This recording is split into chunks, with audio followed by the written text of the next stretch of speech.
Hello and welcome to the Mindful Times community. My name is Demi, and today I just wanted to do a fun little get to know me. If you saw my last video, it was me sharing my sobriety story, which honestly has taken me a long time to have the courage to actually film it and put it out there. Super vulnerable to tell your own story in that way on such a public platform. And I'm honestly super proud of myself for doing it. Yeah, I just wanted to do another video and just tell you guys a little bit more about myself. Maybe some things that you might not have known.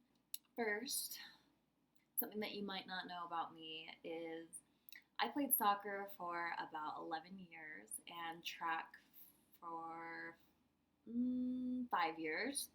So a lot of my high school, I guess even before that, but yeah, high school years, I was playing two sports. So I was always having practice, and I also played competitive soccer. So that was year round. So I was always in sports. So if you did watch my story video, then you probably think it's hard to believe that I was drinking that heavy all that time. But I definitely was. I wasn't drinking like an everyday thing then because I was underage, and alcohol is very hard to get your hands on when you are that young. But I managed somehow through having older friends and whatnot. But there were many times where I was at a soccer game and had to take a break right in the middle and run to the bathroom and throw up because I was so sick from drinking the night before. Just crazy things like that. I threw up in my dad's car one time on the way to a soccer game, and it was not pretty. I had to tell him that I had food poisoning or something, and just not good stuff. What else might you not know about me? So I grew up in Escondido, California, which is about 30-40 minutes from downtown San Diego. North of San Diego, a little bit inland. After high school, I did a couple years of community college and then moved to Orange County. And then after Orange County, I actually moved to Sedona, Arizona for a little bit of time.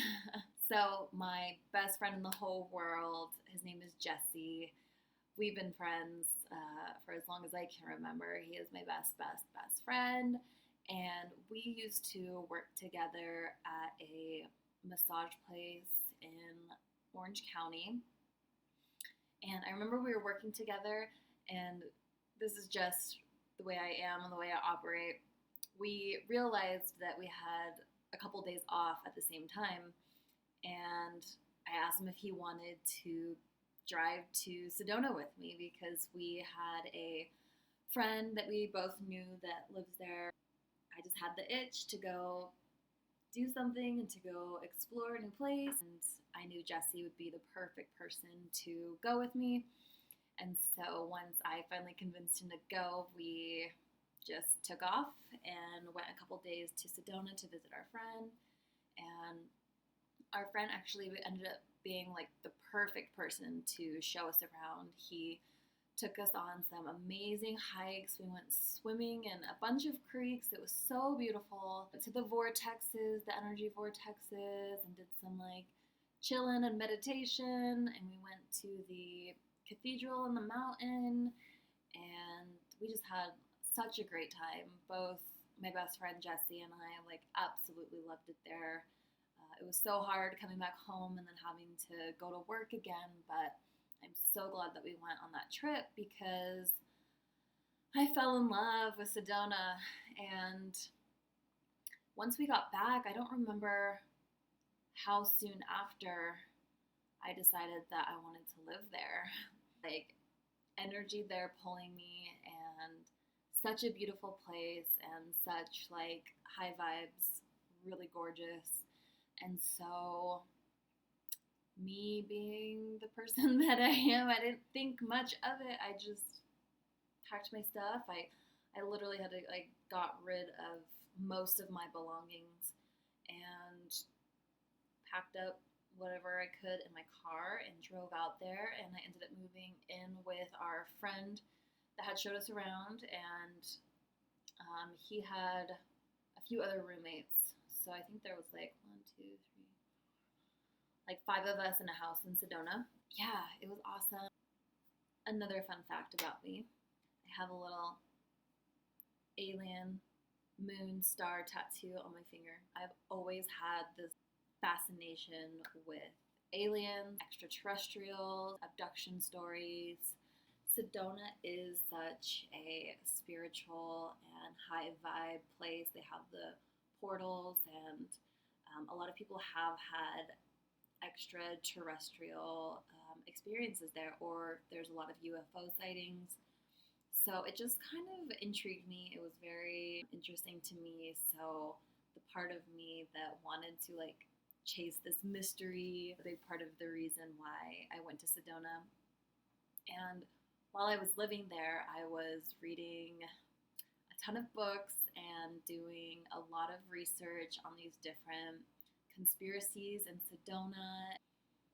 There was a lot of conspiracy around underground bases and a lot of weird military activity that went on there, as well as just a lot of people that have had extraterrestrial experiences or UFO sightings. So I was super involved in investigating this stuff. Sedona is an interesting place. Now that I'm older and have more experience and knowledge within the spiritual community, I now see there's a lot more to Sedona as far as the energy and what goes on there. So I definitely want to go back and visit soon. I'm feeling called to Sedona again, so maybe at some point we can go and visit for a week or so. There's some really cool Airbnbs there I'd love to stay in. But anyways, yes, I lived in Sedona, obsessed with aliens. I am a part of a true crime podcast. So it's called Truth If You Dare, and we've actually been doing this podcast for over a year now. I think we're at about 55 episodes, so we've really put a lot of time into it, and we really love it. So basically how that podcast started, let's see. So I started a new job at a real estate office, and on my very first day of work, it was the team's annual one time a year meeting that they have together. So it was a lot of pressure. It was gonna be my first time meeting everybody, and it was their annual team meeting. So it was just kind of thrown in.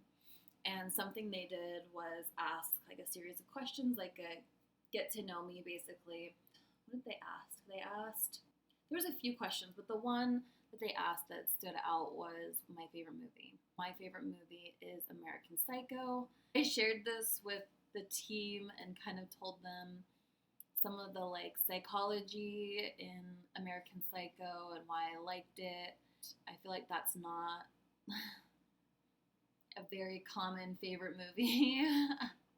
Kind of weird for me to share on my first day meeting people, but I mean, it is my favorite movie, so I wanted to share that. Anyways,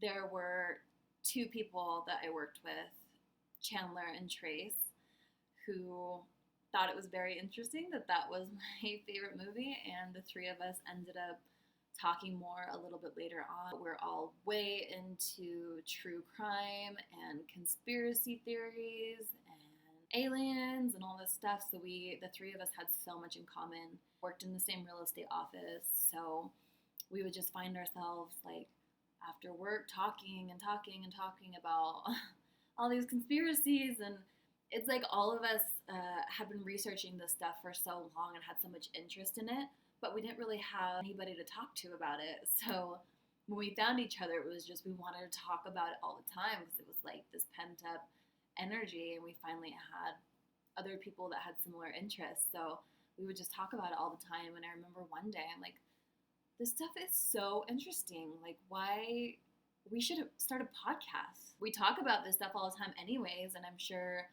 if we recorded it, there would be other weirdos out there that want to listen to it. Trace, who was doing photography and videography on the real estate team I was on, he already had a lot of knowledge doing podcasts and recording and stuff like that. It was actually pretty perfect. He knew how to do all that and all the editing. So we decided to just start it, and it's honestly been so much fun. We record once a week and we release an episode once a week. It's nice to have other people that have those similar interests. I know it's not very common. So that's another reason why I got this tattoo in such a visible place. It actually works. It works. So I got it here because, when I'm at the grocery store and paying with a card or signing something or really just anywhere, I usually don't have these rings on, I just put these on, where somebody can see it, people usually ask, like, what's that? Or if they can notice that it's a UFO and they have any type of interest in that stuff, it'll start a conversation. So that's a big reason why I got a UFO in such a visible place, is because it sparks conversation and it helps me attract people who are interested in this stuff and want to talk about it, because there are so many people who are super interested in it, but they're not just gonna come out and say like, hey, what do you think about aliens? Because it's not a very common topic. Them seeing my tattoos kind of like an icebreaker, and if people have an interest in that kind of stuff, they'll usually start talking about it. Oh, and I ended up marrying Chandler, who's on the podcast.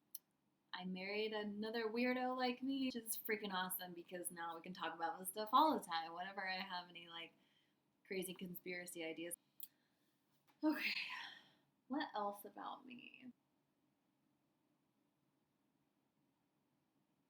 Might as well just dive right in. I didn't really grow up with any religion. My mom grew up Mormon, and my dad, I want to say Catholic, but I don't really, maybe not. I just know that he wasn't really religious at all.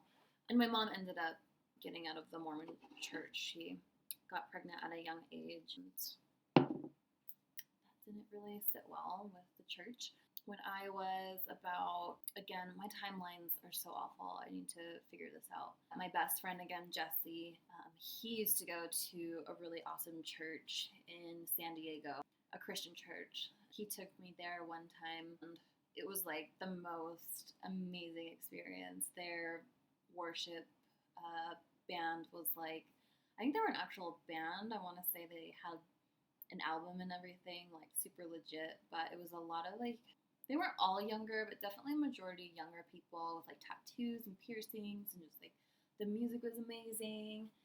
And so that was my first like Christian church experience. Was really great, feeling like really good energy while I was there, and it was just an overall good experience. We went to church on and off together when I was in my teen years, and then I started dating somebody who was Christian, so we used to go to Buckhead Church.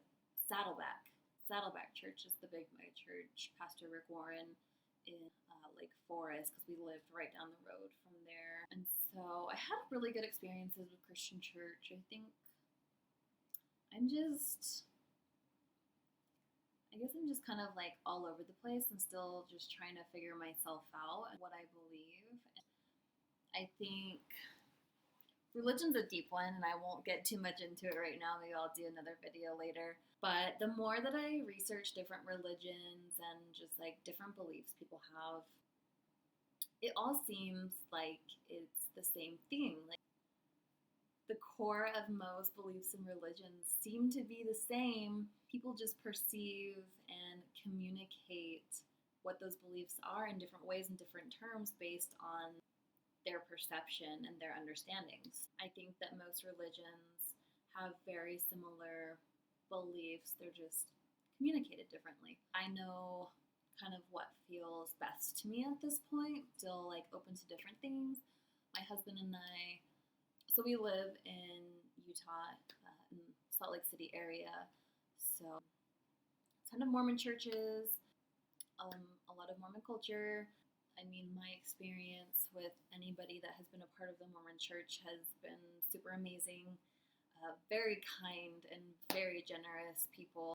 I think anybody that has like a super strong connection with God or their higher power usually tend to be like very kind people. Nothing bad to say. And we've actually been trying out different churches in the area. We've gone to the Mormon church, we've gone to Christian church. There's a Buddhist temple downtown that I really want to try. Can't really think of any other ones right now. But I don't know, church is like not really for me. And like the other thing for me is I like to be able to come as I am. I will dress up. I will get church ready. I think that you should try to look nice, but sometimes like what I like about the Christian church is that be a little more casual and you can wear black jeans or jeans, whatever, and heels and a sweater and be just fine. Like I definitely like feeling comfortable when I go to church. I don't like a lot of pressure and I don't like feeling like I can't be myself. That's kind of like a red flag for me, is if I feel like I can't be myself, then I don't really want to be in that environment. But we're still trying to research and figure out all that stuff. But I grew up a little more woo-woo is what we call it. So I don't even know what it would be. I guess like new age or spiritual. I don't really know, but all I know is like what resonates with me, and that seems to be it. I believe that we are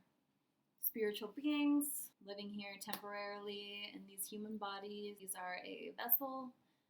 We are here for a specific purpose that is different for each person. I could get a lot deeper into it, but again, maybe I'll make a separate video for that. Yeah, I've been listening to a lot of Aaron Dowdy. He's one of my favorite YouTubers, along with Bridget Nelson. My mom and I have been into researching a lot of Dr. Joe Dispenza's research and ideas, and he does a ton of meditations. So my mom has been like actually doing it, and when I say actually doing it, he has books. So I actually recommended, because my mom and I share a Kindle account, so I recommended to her that we download his book, Breaking the Habit of Being Yourself, I believe is what it's called. So I asked her if we could download that on her Kindle. So she downloaded it, and she actually ended up listening to it, or not Kindle, Audible, sorry. She ended up listening to it before I even did, and she was super obsessed. She read the book in like a couple of days and then downloaded all the meditations and has been doing them every single day. So she has made time in her schedule. I think she's getting up at something crazy like 3 o'clock to listen to the meditation before she goes to work, which is amazing. And she's so obsessed with it and keeps saying how amazing it is. I tried listening to the book, and for some reason, like all the quantum stuff, like I'm super into it. It's really hard for me to like digest and understand what they're actually talking about. So I quickly started tuning it out. It was really hard for me to like pay attention and understand it. So definitely some type of block there. I'd like to try to read it some more, but it's interesting because I didn't really know much about Dr. Joe Dispenza. I had seen his stuff in the past before, and I remember talking to my boss at one point. I was asking him if we could get a water filter system in our office, like fresh filtered water, because we were just drinking out of the tap. So I was explaining to him what little bit I know about chloride in our tap water and how it can calcify our pineal gland. Then we started talking about the pineal gland, and I was telling him what it is and what it does. And my boss is kind of into that stuff, so he didn't think it was weird. But after we were talking about that, he actually ended up downloading Dr. Joe Dispenza's pineal gland meditation. So he bought it, and he actually sent it to me so that I could download it. He got a couple downloads with his purchase, which was super cool. So I downloaded it, but never actually listened to it. So I just kind of had it in my phone sitting all this time. And then my mom got into the meditations, and so I downloaded the Breaking the Habit of Being Yourself meditation, and I've been listening to it here and there at night, just trying to get a feel for it. But what he does, and it's like an hour long, and I think that's the problem for me. I have such a hard time sitting through that long of a meditation.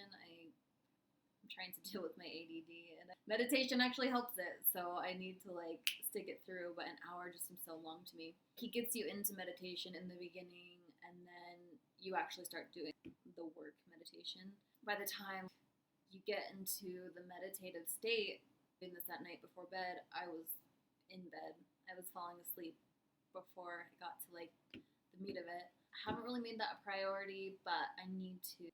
I just recently got off my ADD medication cold turkey, and I heard that meditation is like the number one thing that you can do to help with ADD symptoms. I'm really going to focus on that more. Interesting thing though, I was in bed the other night. This was like 2 nights ago. I had remembered that I had Dr. Joe Dispenza's pineal gland meditation in my phone from a while ago when my boss bought it for me. So I pulled it up on my phone, and again, this was like right before bed, so I didn't get into like the whole thing of it. I was listening to it with my headphones, and I was laying there, and I don't know what it was, because I was in a meditative state, but also tired. So it could have been like a dream state. I just like, what I saw was very colorful, and there was it was almost like slightly psychedelic. It wasn't in deep enough, and I kept feeling my heart dropped probably 3 times because I started seeing these colors and psychedelics, and my heart was dropping because I was almost like, whoa, like what is happening here? And my husband was next to me, and he said that there was a few times where I was like whimpering, like crying silently. And he said that I had like tears coming down, and I'm like, what? That is so crazy, because it was just such a weird experience. I know a lot more about meditation and what it does from researching and listening to other people's experiences instead of having my own, just because for whatever reason, I need to stop saying this because it's going to keep me in that state, but I feel like I just have like some type of block when it comes to meditation and prayer. I'm definitely working on it, and that experience that I had with the pineal gland meditation got me super excited because I've never gone anywhere like that while in meditation, and it was like before bed, not fully into it, so I'm just very excited to see what happens when I do it, when I'm fully conscious and awake, actually do the whole hour-long meditation multiple days in a row. So super excited. I'll let you guys know how that goes. Maybe that's where I'll leave it for now. Thanks so much, you guys. See you next time.